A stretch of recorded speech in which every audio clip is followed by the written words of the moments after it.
sa inyo? Welcome to Boss Darrell TV. Nagbabalik. So, dito ulit ako. Magbibigay ako ng konting tips lang for sa ating video. So, ito. Meron tayo dito pulley, belt, tapos bola, washer.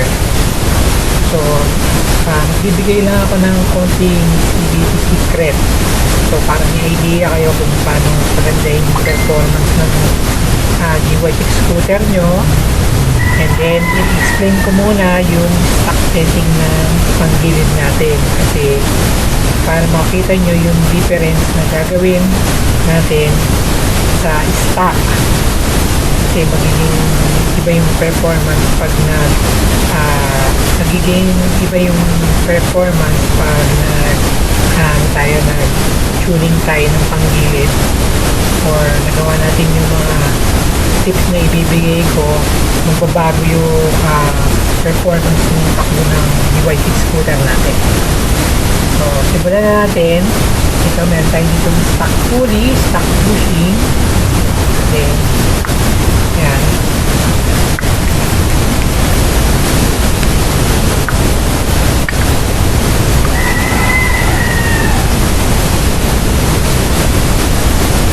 So ayan, kung makikita nyo, meron yung bakas ng buwit dito. So, outer na dyan po kasi nakaposition yung belt natin. So, totally, hindi po talaga sagad na nakapatong dito. Ito po yung itsura ng belt natin. Kung bakit siya hindi nakasagad. Ito, kung makikita nyo, meron pang puwang, hindi siya actually pantay sa belt. So, hindi siya talaga na iipit ng fully up drive page. So, pag nakapatong yung drive page, is nakaganyan lang yung belt natin. Ang posisyon niya. Kaya may bakas ng outer lane. Yan. May stock set ng CVT natin. So, meron akong visual dito na ipapakita. Ito siya. Yan. Ganyan po yung magiging itsura ng positioning ng belt natin. Yung belt ko is the kulay blue. Yung red, yung bushing. Yung nasa left side is drive phase. Yung nasa right side naman is yung pulley. Bali, pag nakakabit po ang ating mga pyesa sa CVT, ganyan po ang positioning ng belt natin. Hindi po siya sagad na sagad. Kasi kung pinakita ko sa inyo na yung ito, kung makikita nyo yan, hindi niya kapantay yung belt ng bushing. So, hindi niya naiipit sa gitna yung belt natin.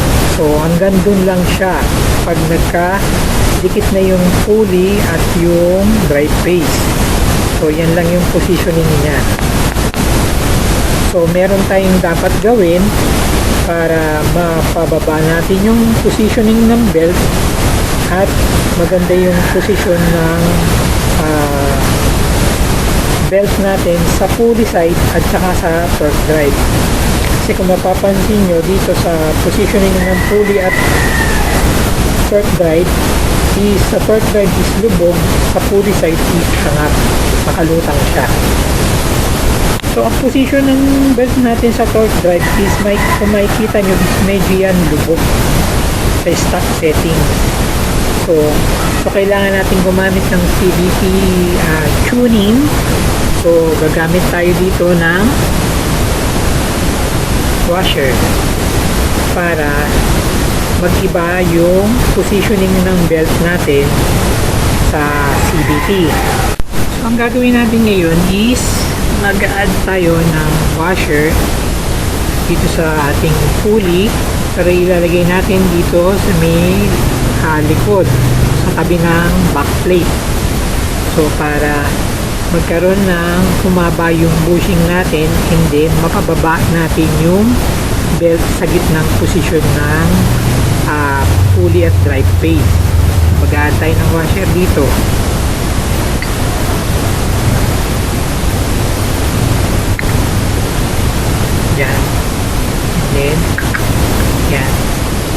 mapapansin nyo, hahaba yung bushing natin. So may chance na yung belt natin is bumaba pa hanggang dito sa gitna. So ito na ngayon, kung mapapansin nyo, umaba yung bushing natin, pumantay na siya dito sa belt natin. So yan yung need natin gawin para magbago yung positioning ng belt natin. So dito sa visual na to, bali ganito yung mangyayari sa ano natin. Pero sa visual na to is yung tuning washer is nasa side face side. Pero pwede rin naman dun sa likod ng back plate para humaba yung bushing natin. So kung makikita nyo, yung belt is lubog na lubog, dikit sa bushing dun sa kulay red. Kulay red is the bushing. Yung belt natin is kulay blue. Kung makikita nyo yung positioning niya is babang-baba na siya. So dito naman yung positioning ng belt sa pulley at torque drive is lubog sa pulley at angat na angat naman sa torque drive. Bali magiging ganito itsura niyan sa torque drive. Itong picture na to, ganyan.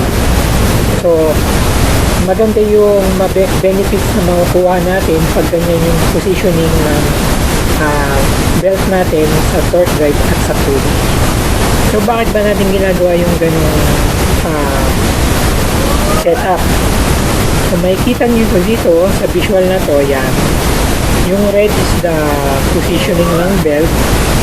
Kung walang washer siya, ganito yung positioning niya.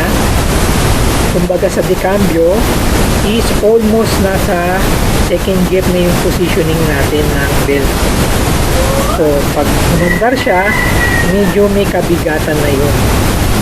Kasi almost nasa second gear na yung pagtakbo ng motor natin. Halimbawa lang naman ito kung compare sa decambio, pero tayo ay automatic, pero yung sa positioning ng belt natin is nagre-represent siya na parang second gear na nag-start yung takbo ng motor natin. So kung may washer naman, kasi kung lubog na lubog siya dun sa fully drive phase, is para nag-start siya sa primera. So maganda yung magiging duelo niya. Nag-start siya sa first gear pataas. Yun po yung benefits na makukuha natin dito sa tuning na ganito. So maganda yung mga benefits na makukuha natin sa ganitong setup. Kasi kapag stock setting tayo, medyo hindi maganda yung performance nung arangkada kasi nag-start siya dun sa parang higher gear. Kung magsisimula siya dun sa pinakababa, maganda yung buwelo na maibibigay niya. So ito naman yung pangalawang tip na maibibigay ko sa inyo. Kung mapapansin nyo, diba, stock pulley tayo, ayan. Kung makikita nyo yung wall, meron yung limit yung wall. Ibig sabihin, hanggang dito lang po yung bola natin sa ramp na to. So limited lang yung galaw ng bola, so may limit lang din yung takbo. So meron akong ginawang kalkal para lang modification na naalis ko yung limit ng ramp ng bola. Kumbaga, itong wall na to is kinalis ko para humaba yung takbuhan ng bola. Yan. Makikita nyo naman po, pasensya na kayo, hindi maganda yung pagkatabas natin. So ito siya. Yan. Yung galaw po ng bola natin is magiging mahaba. Aabot po hanggang dito sa dulo. So magiging dagdag performance siya kasi naalis natin yung limit ng galaw ng bola. Babato pa siya ng mas malayo kasi doon sa stock, makikita nyo ito, may wall, hanggang dyan lang siya. So ayan, ito yung stock na ramp. So nilagyan ko ng tali yung bola para makita nyo mabuti kung hanggang saan lang ang bola natin.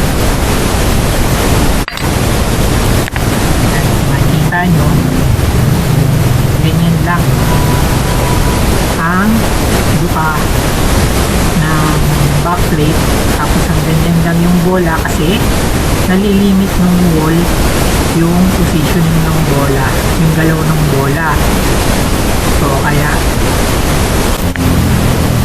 ito naman yung bola, nilagay ko dun sa may calcar part na walang limit. Tinabas ko yung wall, kinalkal ko para humaba yung takbuhan ng bola. So, ito ang magiging itsura ng bola niya pagka nakalagay sa racing pulley or calcal pulley na walang limit yung galawan ng ramp.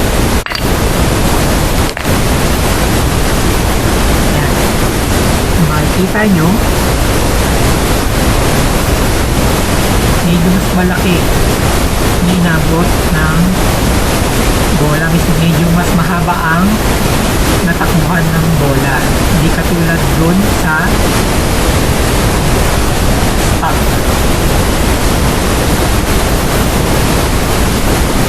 Ayan siya.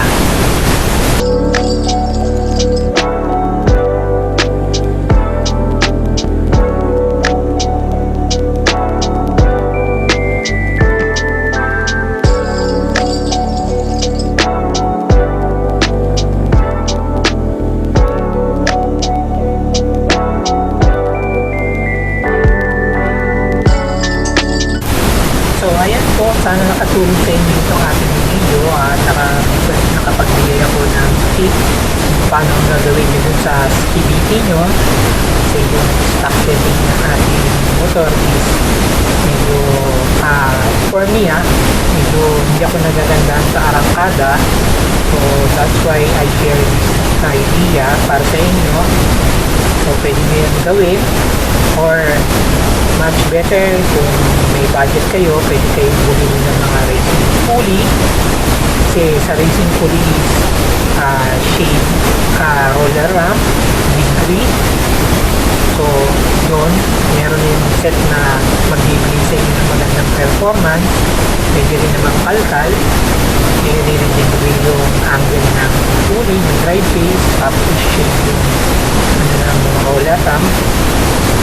Basta ma-achieve mo lang yung magandang positioning ng belt, bibigyan ka niya ng magandang performance. So hanggang dito na lang po, sana po nakapagbigay ng idea or tulong din yung video natin. Don't forget to subscribe, like and share Boss Dauro TV. Follow my FB page din po at Boss Dauro TV. So hanggang dito na lang po, stay safe sa inyo lahat. God bless you.